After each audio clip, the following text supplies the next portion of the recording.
அருகே அருள்மிகு ஸ்ரீ மந்தவெளி மாரியம்மன் கோவில் தீமிதி திருவிழாவில் 100க்கும் மேற்பட்ட பக்தர்கள் தீமிதித்து நேர்த்திக்கடன் செலுத்தினர். திருவள்ளூர் அடுத்த பட்டரை பெரும்புதூர் கிராமத்தில் 100 ஆண்டுகள் பழமையான அருள்மிகு ஸ்ரீ மந்தவெளி மாரியம்மன் ஆலயத்தில் ஆண்டுதோறும் தீமிதி திருவிழா வெகு விமர்சையாக நடைபெறுவது வழக்கம். அதன்படி 23ஆம் ஆண்டு தீமிதி திருவிழா வெகு விமர்சையாக நடைபெற்றது. இதில் சிறப்பு பூஜைகள் செய்து மலர்களால் அலங்கரிக்கப்பட்ட வாகனத்தில் அருள்மிகு ஸ்ரீ மந்தவெளி மாரியம்மன் எழுந்தருளி முக்கிய வீதிகள் வழியாக ஊர்வலமாக சென்று பக்தர்களுக்கு அருள்பாலித்தார். தொடர்ந்து நடைபெற்ற தீமிதி திருவிழாவில் சில பக்தர்கள் ராட்சத அழகு குத்தியபடி அக்னி குண்டத்தில் 100க்கும் மேற்பட்ட பக்தர்கள் தீமிதித்து தங்களது நேர்த்திக்கடனை செலுத்தினர். பின்னர் ஸ்ரீ மந்தவெளி மாரியம்மனுக்கு சிறப்பு பூஜைகள் செய்து மகா தீபாராதனை காண்பிக்கப்பட்டது. இதில் திரளான பக்தர்கள் கலந்து கொண்டு சாமி தரிசனம் செய்தனர்.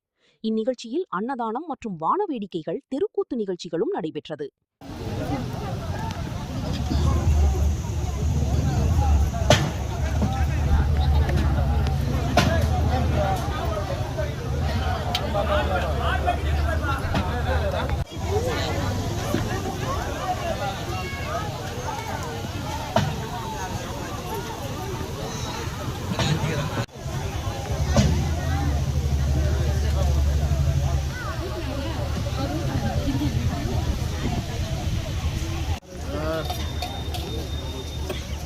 அப்புறம் மண்ணை என்ன திருவிழா